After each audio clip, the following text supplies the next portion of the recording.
Hey, good morning, good afternoon, good evening, everybody. Thank you so much for tuning in to Live with Dan. And we have very special guests today, two of them actually, Wayne and Susannah from AHA. I'll bring them on in a minute. But first, I wanted to mention that we do have a webinar coming up next week on the 23rd, Friday at this time. It'll be myself, Cecil, who is on the Question Pro team, along with Ron Gailey. And we'll be talking about cities and how they're doing research and some different methodologies that Ron has come up with. And that Question Pro is helping out with. So we'll be talking about that next Friday. Today, again, we have Wayne and Susannah from AHA.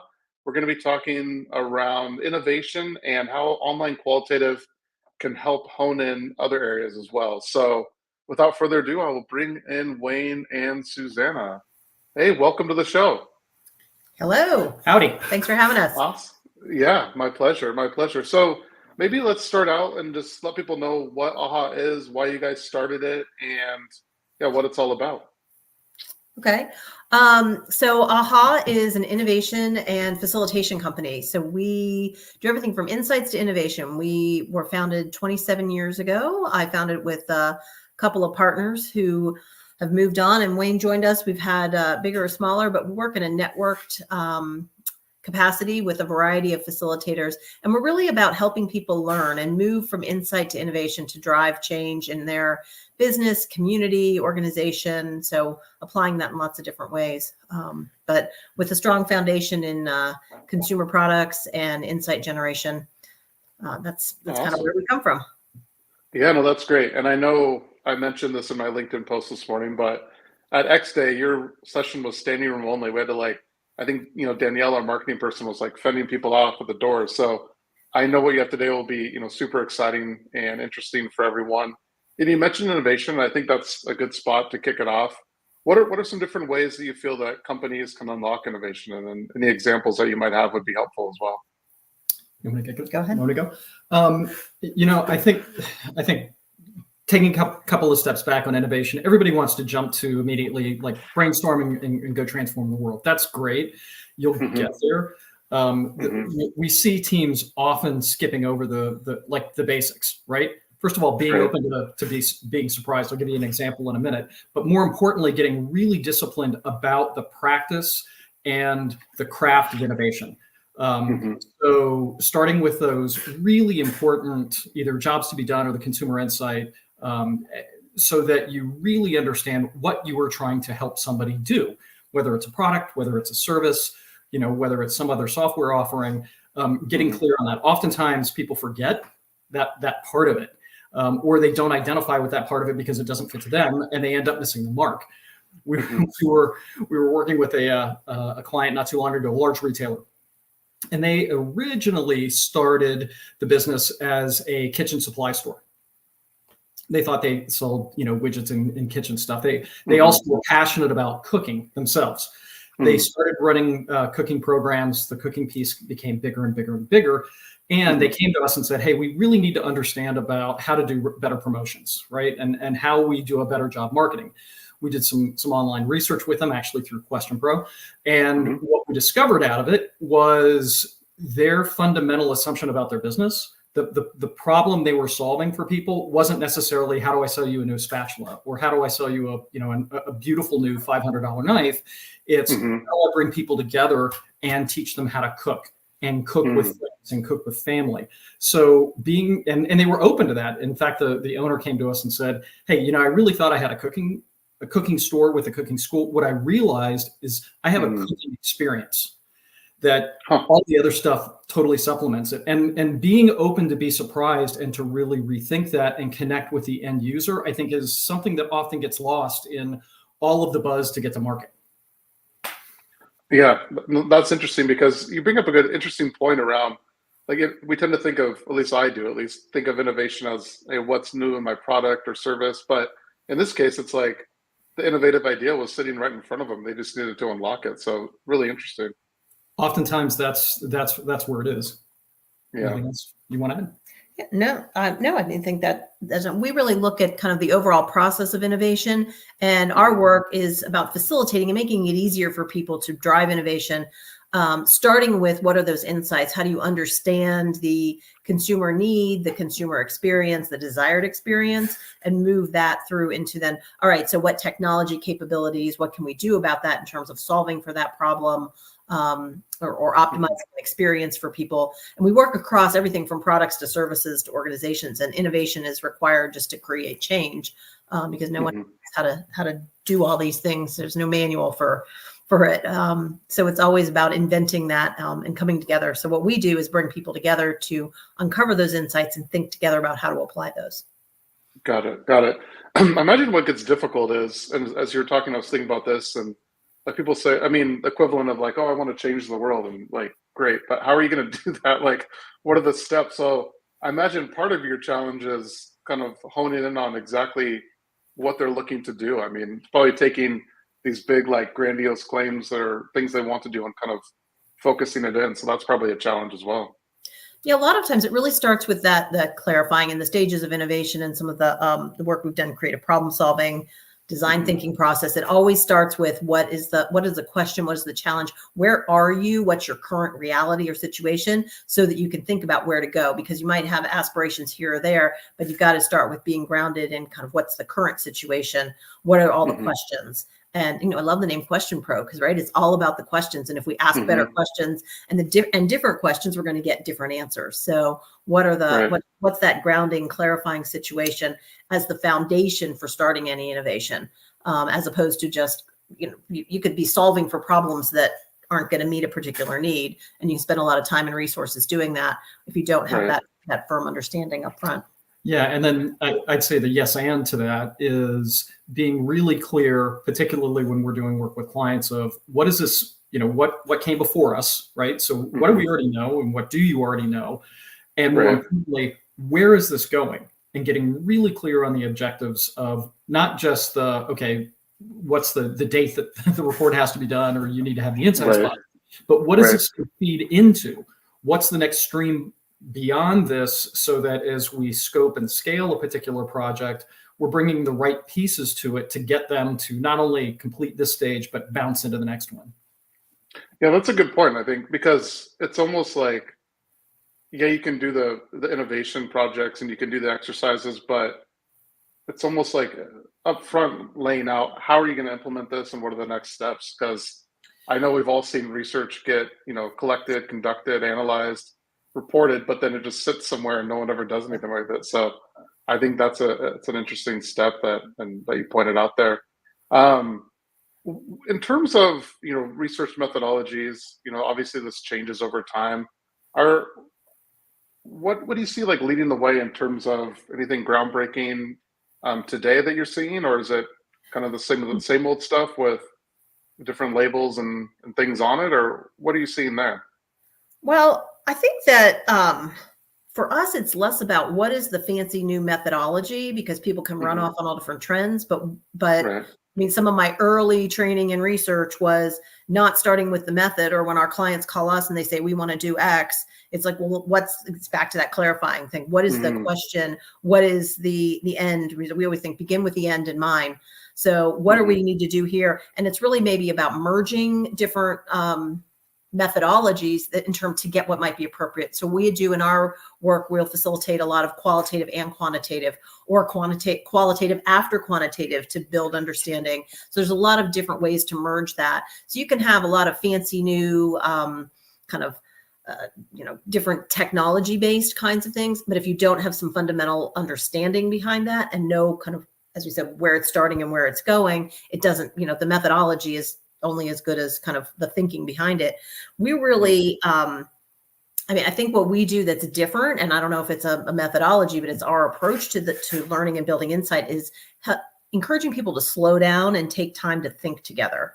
I think we get enamored with methodologies that are going to go faster, faster, cheaper. And it's great. We can field huge studies, or we can do in-depth quality, but if we're not thinking about it and applying it and thinking together with a team of people, it makes it, I think, less useful. So it's really about blending the appropriate methodologies, using them maybe in different sequences or orders, but mostly it's around slowing down and thinking. I think we forget about the the human thinking side that's so important in creating understanding. Yeah, and people are so time starved today. You know, that's not a new phenomenon, right? But it is incredibly prevalent, and everyone is rushing to get to the next thing. That it's very easy often for clients to say, all right, well, we'll just let that, you know, we'll let the researcher manage that, and rather than collectively take, even if it's 15 or 20 minutes as a group, to sit down and think really strategically, what is it we need this question to help us do? What is it we need this set of data to help us make choices or to mitigate risk? And rather, it's better to get that up front. So you can then start to think through, what does my horizon look like? What are the pieces that I need to pull from, either from the qual side or the quant side? Or because there are some really cool, sexy methodologies out there, but are they really going to give you the answer at the end of the day? Because the last thing you want is one of your partners on a team is to show up and then start poking holes at the data because you didn't ask the right question. Well, you didn't know to ask the right question because they weren't included.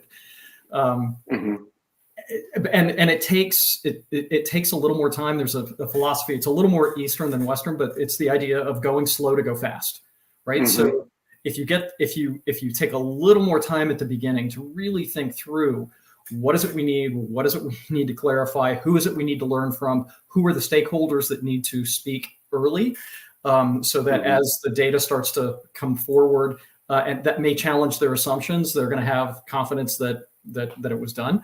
But this idea of going slower at the beginning to accelerate yourself as you move through that innovation cycle is one that we found to be really helpful.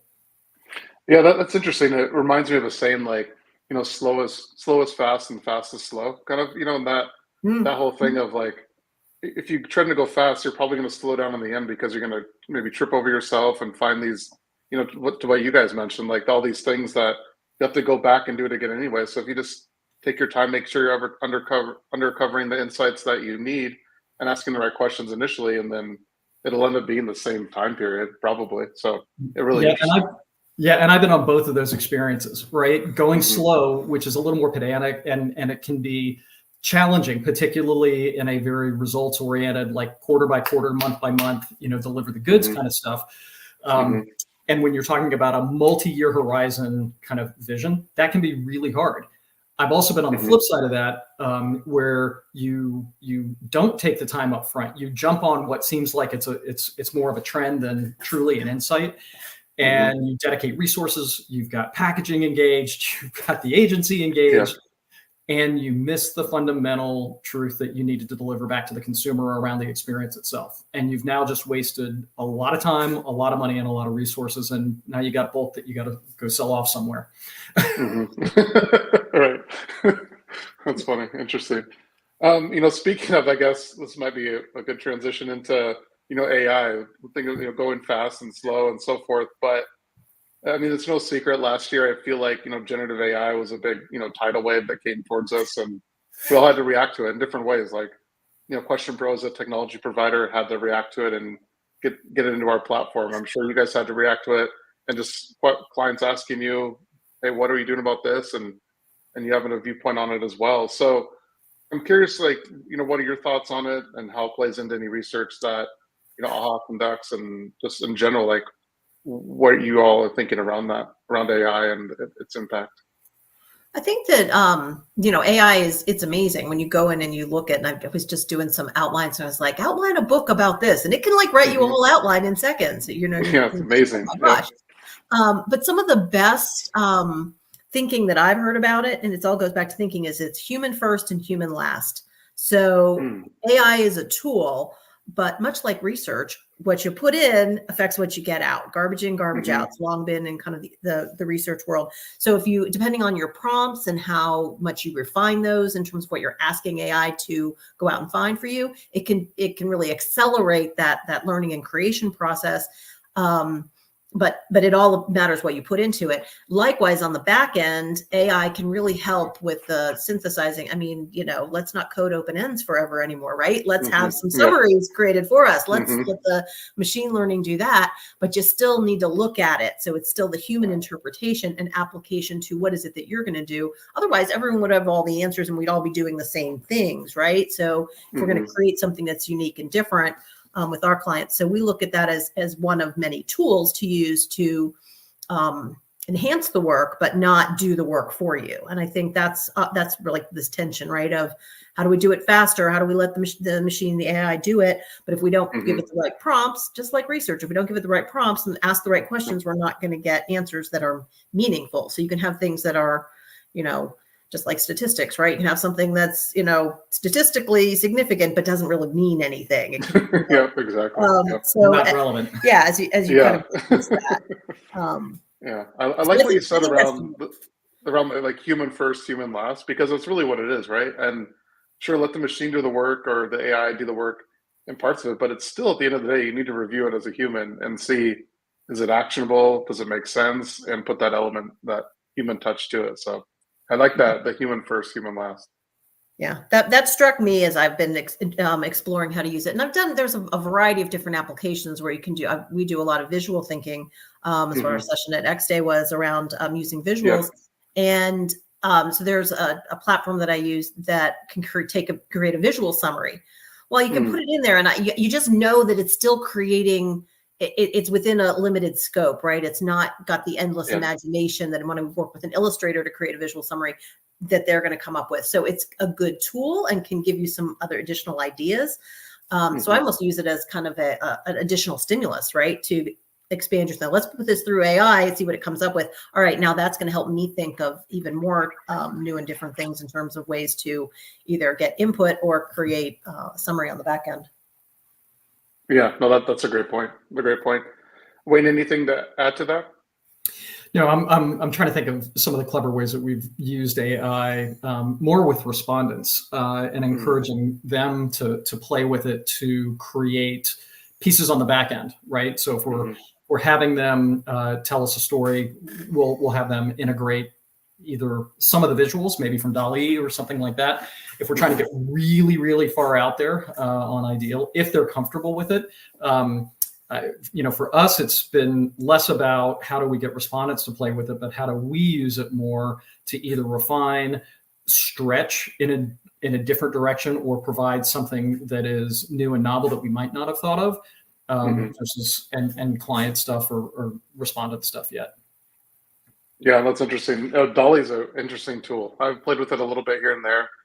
I've been wanting them. Maybe I'm giving away an idea to someone here, or maybe it's already been done.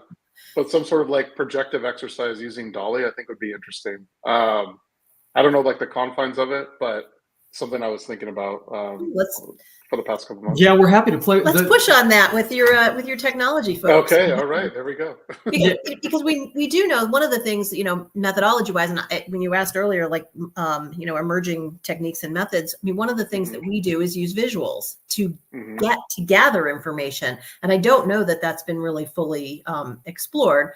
And online and people can go, having the multitude of Google images makes it easy to just put in a prompt and get images, but it's not necessarily pushing kind of the envelope on that. And you're going to end up with a lot of this, whatever happens to be in the algorithms coming up first, right? So how do you push through that from a research methodology standpoint to use visuals to have respondents really kind of have a wider array or a broader assortment of things to choose from. So I think there's more to push from in there. We use the visuals to help unlock kind of understanding at that more emotional level, just tying back into some of the stuff we talked about before and with Jill at Question Pro as well.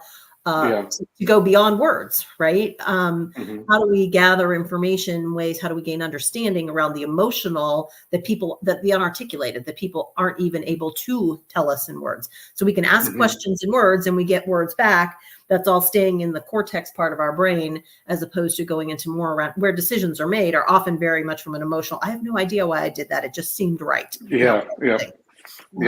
Or how often do you hear, I'm thinking about it, but I just can't explain it, right? Like I know what I'm thinking, but the words aren't there. So I imagine visuals really help out for that as well, right? Yeah. And so I think that's a methodology wise, and, that'd be something interesting to keep talking with your technology people about, is how do we help bring those ability for people to, we'll do exercises. We say, pick a picture to share your reaction to a concept or an idea or your experiences, and they'll bring back pictures. And then we look at those, not to psychoanalyze one picture, not trying to address that, but to look more broadly across, do we see patterns and themes? And it's really helped teams. We've been doing this for years. So I don't think of it as new, but I do know it's not something everyone's doing, but to use the images in addition to words to help collect data as a deepening understanding. Yeah, super interesting. We'll have to dive into that.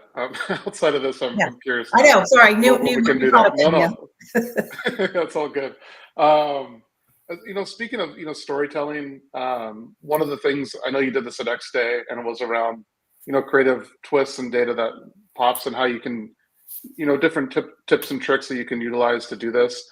What are some of those things? I know like storytelling is super interesting, because if you have data but not a good story, it's kind of useless, right? Because no one's going to be looking at it and the story really comes through. What are some techniques or tricks that you guys have that you can share around that, storytelling and how to make it creative? Well, we use as we were talking about, we use storytelling kind of in two ways. And when we talk about storytelling in insight work, it's both to gather insights as well as to share the insights out. So in gathering them, we have customers pick pictures and tell their story. We usually, one of the things we think about is with storytelling is always framing it around an experience, because people don't use products. They use a product to help with whatever they're trying to experience, problem be solved, those kinds of things. So framing that as kind of my ideal experience, or my worst experience, or my first experience, or my current experience. What am I experiencing today? And then have that as a tension to pull apart to understand around where is my ideal? Where do I want to get to? Where should I be? What would make me an absolute raving fan if this happened? So you get into really different territories when you start to compare and contrast. Where is it today versus where I really would like to be? Whether it's buying a ticket online, or buying a car, or buying shampoo. You can play with that frame really, really nicely to totally parse apart and peel apart that experience. And the experience conversation and having people tell it as a story, people, we say, tell us a story about, and they're like, what? And then they can do it, because storytelling is kind of the oldest form of human communication, right? We told stories to share history, etc. So someone can make up a story, you make up stories to tell your kids. So storytelling is a really natural kind of exercise. And it also gets us to pulling out some words that help to share our emotions. So it ultimately goes back to that, helping gather insights that create empathy. And so when we look at the back end, and how do you take data, whether it's qualitative, quantitative, whatever, to create a story, like you said, so it doesn't just sit there, with a report done, but has some meaning. It has to have the heart in it, right? It has to connect to and take that insight that we like to say, that aha moment, to pull forward into something that people can do something with. Well, people don't want to do something with something if it doesn't hit their emotions. So to take, whether it's the numbers or the qualitative understanding, is to create shared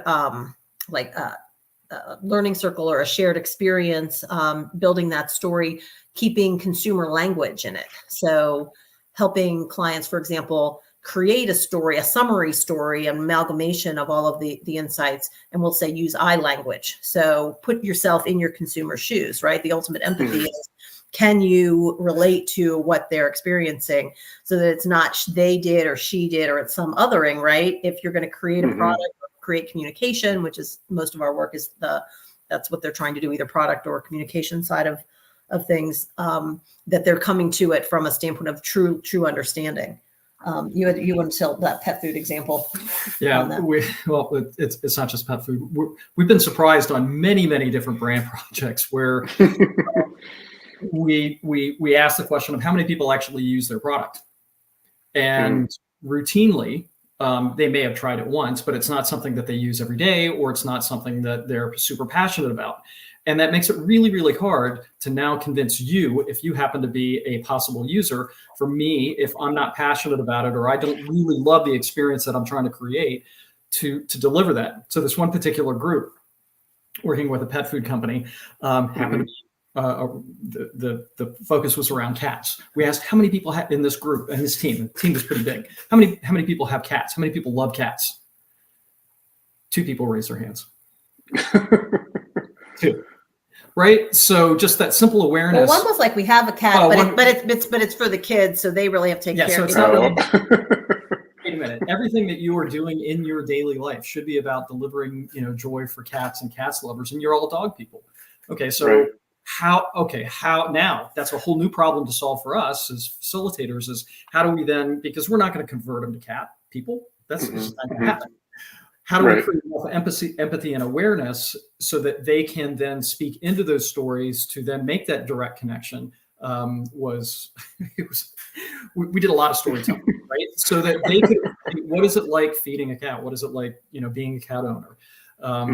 We've seen that on lots of different projects, especially in paper goods, where either the designers aren't actually using this stuff, and they don't value it. They want to do something else. The best thing that can happen and you're really looking at creating knowledge transfer, right? So there's this internalization of the insight, building empathy for the customer, and the best projects are when some senior VP has been part of the process, and we build this shared learning, and they go back and they go, well, when we talked with her and Sally says, and, well, this woman wasn't even at the research, like they weren't there, but they've internalized so much, so it becomes part of their story and part of the way that they're sharing that information. It's what kind of builds institutional knowledge within an organization, and allows them to create change that's really coming from that voice of the customer. Yeah, and we've done all sorts of things, including stuff with Question Pro, where we've had consumers tell their story back. Whether it's a really heavy emotional topic, we do a lot on genetic testing, and we're doing some within mental health. And for people to open up and tell their story about what it was like dealing with mental health, or being on medication, or trying to talk to a provider, or getting service. There's tremendous emotional richness there that can be helpful to the product providers, as well as the marketers, to be able to communicate this in a way that is going to be helpful for both provider and patient. We've had people bring video stories back. They've created life-size board games to create a full experience of walking through products, taking over a conference room and creating a big giant board game, and using that with senior level executives, so that because it was a product that they're most likely not to use, to create an experience for them to at least create some of those empathy touch points. Interesting. Lots of storytelling.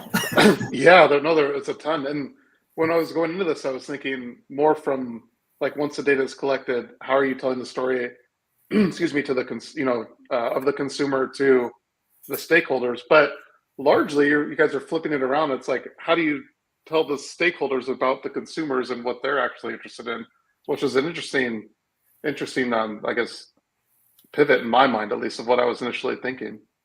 Yeah, well, I think, and we come at it kind of from both ways, because ultimately it's around creating that emotional connection and weaving that through, so that the people who are making the decisions understand what the people who need this, and kind of vice versa. I mean, advertising agencies do it. They've got the product. They've got to weave the story to convince the consumers. In insight world, we're trying to get the insights. And I would say, broader across your Question Pro audience with your employees, same thing. Employees are so getting the employee stories and the employee emotions, and bringing those stories through to management, who might be making policies and changes and understanding within organizations, works the same way. And we use a lot of the same techniques across both employee work and consumer work. Cool. No, that's awesome. I love it. And then maybe one final question here. At what point is it good to bring you guys in? Like, you run these innovation programs. Is there like an ideal point where you say, okay, at this point, bring us into the process, or what would you say to that? I think it depends on what the organization already has and is knowing. I think there's different places you can bring in insight and innovation work. It can be upfront, like fill the pipeline. We don't, what do we want, a 3 to 5 year plan? So, and we can then we're thinking more strategic planning almost, as well as innovation. Or it can be, we already have these ideas and we need to understand them. So it can, we just come at it from the different sides, depending on the situation. We've got one client that we've been working with for a couple of years. And right now, we did a session a year ago. They've got a full funnel. They had, hundreds of ideas on the wall. So then they're figuring out, all right, prioritizing and technology, what can we actually make? This spring, we're doing a session with them where they're really just taking and focusing on the core ones that they've got developed and bringing those to life a little bit more, creating some visual prompts around those. And then we'll come back with them on the backside and then refill. So it'll be another few months out, 6 months out. So it's an ongoing cycle. Wayne talked about at the beginning is creating kind of a systematic process. So we work with organizations to help build what that whole innovation process is. And we see it from kind of insight to innovation, but it's all, you can look at strategically, what does the company need? Do we have products and technology? And we need to figure out, what need might this meet, or do we have to go invent it or buy it, or source it from somewhere else, or buy another competitor if this is a space that we're determined to get into. So it really depends on who they're trying to go and what the fit is. Most of our clients bring us in when they've got a tough problem to solve. We have one favorite client who says, "I never call you when I have something easy." They can figure that out. So it's, we're like, makes it exciting.